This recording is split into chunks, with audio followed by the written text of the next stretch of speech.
नमस्कार। आप लोग कैसे हैं? उम्मीद होगा कि आप लोग स्वस्थ होंगे और मस्त होंगे। तो मैं पंखुड़ी आचार्य आप सभी को तीज एवं हरतालिका व्रत की हार्दिक शुभकामनाएं मेरी तरफ से। और आप लोग हरतालिका व्रत बहुत ही धूमधाम से मनाइए, क्योंकि ये पति की लंबी उम्र के लिए किया जाता है और हर सुहागिन स्त्रियों को ये व्रत ज़रूर करना चाहिए। क्योंकि कहा जाता है अकाल मृत्यु वो मरे जो काल करे चंडाल का, काल उसका क्या करे जो भक्त हो महाकाल का।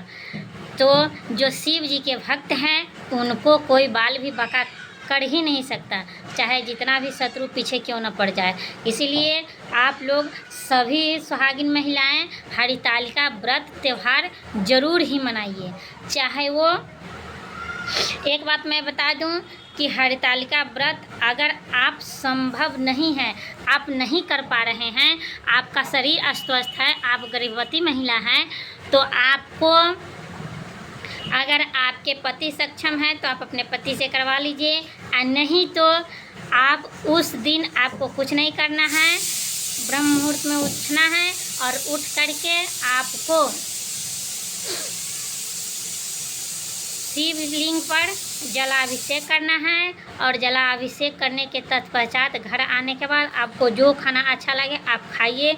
और पूरे हरतालिका व्रत के दिन आप ओम नमः शिवाय का जाप करते रहिए लगभग 24 घंटा।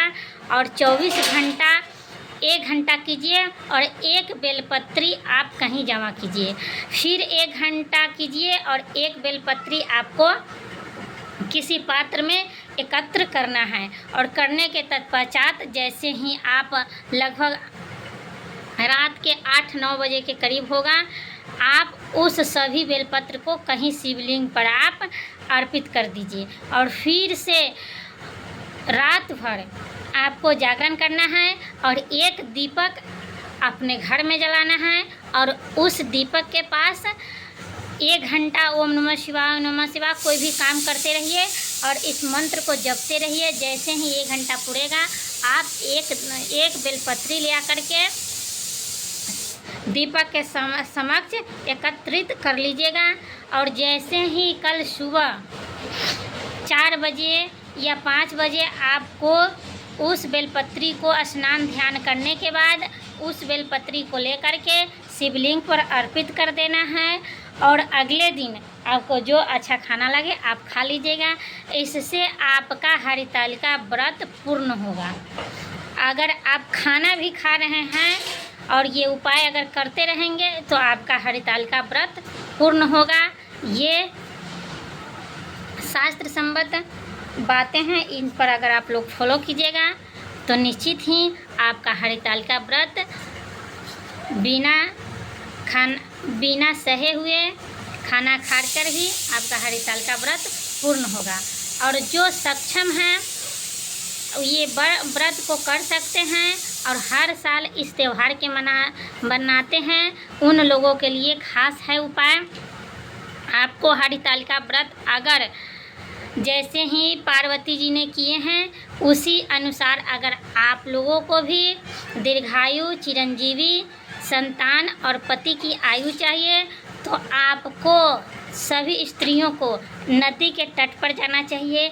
वहाँ पे आपको एक शिवलिंग का आकार बनाना चाहिए, या बालू का हो या मिट्टी का हो। वहाँ पे आप लोग 2-4-10 सहेली के पास जाइए, किसी भी नदी या पोखर के पास जाइए और वहाँ पे एक शिवलिंग का निर्माण कीजिए। और वहीं पे एक सुंदर सा मंडप बनाइए केले के पत्ते से। और वहाँ पे चनवा या इत्यादि जो भी होता अत्यंत सुगंधित फूलों का और अत्यंत धूप दीप नैवेद्य का एकत्रित करके वहाँ पे शिवलिंग का विधिवत पूजा कीजिए। और रात भर नदी के तट पर जागरण कीजिए। और जागरण के तत्पश्चात अगले सुबह उस शिवलिंग को नदी में विसर्जित कीजिए और वहाँ से घर आकर अपना पारण कीजिए। जैसे ही महाकाल जैसे पार्वती जी को पति मिला, वैसे ही आप लोगों को चिरंजीवी और दीर्घायु पति का आयु जो होगा आपका वैसे ही चिरंजीवी होगा। इसलिए इस बात को अगर आप लोग फॉलो कीजिएगा तो निश्चित ही आपको निश्चित ही आपको भगवान भोलेनाथ के आशीर्वाद आपको मिलेगा और आपका पति कैसे भी काम शुरू करेगा उसमें सफलता जरूर मिलेगी। ये निश्चित है और ये शास्त्र सम्मत बातें हैं। अगर इन पर अगर फॉलो कीजिएगा तो अवश्य ही आपकी सारी मनोकामनाएं पूर्ण होगी। अगर आप नदी के तट पर नहीं जा सकते हैं, चाहते हैं कि मैं घर पे से हरितालिका व्रत पूजन करूं, तो आपको वैसे ही कहीं नदी के तट पर जाना है, वहाँ से नदी का बालू लाना है और नदी का बालू ला करके मिट्टी में मिला करके एक शिवलिंग का आकार बनाना है और शिवलिंग का आकार बना करके घर में उसी तरह सुंदर सा एक मंडप बनाइए और धूप दीप नैवेद्य आदि अत्यंत सुगंधित फूलों से अत्यंत भोग मेवे जितना आपको सामर्थ्य अनुसार आप एकत्रित कीजिए और पंडित जी से बुला करके आप कथा सुनिए। अगर स्वयं कर सकते हैं तो बहुत अच्छा है और नहीं कर सकते हैं तो पंडित जी के द्वारा आप बुलवाइए और उनको श्रद्धा भाव से उनका दक्षिणा दीजिए, पूजन करवाइए और सारी रात उस शिवलिंग के समक्ष आपको बैठना है और ओम नमः शिवाय का जप सारी रात आपको करना है। नदी के तट पर अगर जो लोग नहीं जा पा रहे हैं उनके लिए मैं ये उपाय बता रही हूँ। सारी रात ओम नमः शिवाय का जाप करना है और सुबह होते ही आपको उस शिवलिंग को नदी के तट पर जा कर के उसको विसर्जित कर देना है। तत्पश्चात आप लोगों को पारण करना है।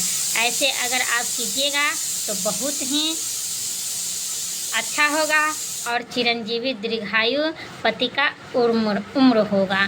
तो आप लोग इसी तरह से हरितालिका व्रत मनाइए और अपने पति की लंबी आयु की कामना कीजिए और साथ ही माँ पार्वती की ध्यान जिस दिन आप हरितालिका व्रत करेंगे उस दिन 24 घंटा ये स्मरण होना चाहिए माँ पार्वती की प्रतिमा को कि हाँ मैं माँ पार्वती मेरे साथ हैं, मेरे व्रत में वो सहयोग कर रहे हैं।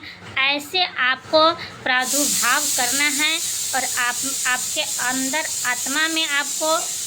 आत्मा में आपको माँ पार्वती की मूर्ति के दर्शन करना है और ऐसे समक्ष करना है कि माँ पार्वती मेरे साथ हैं।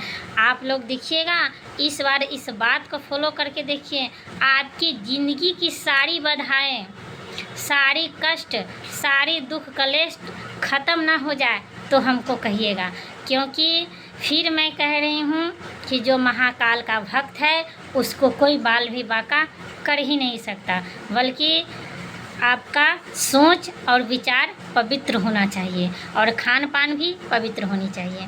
जय माता जी, जय महाकाल।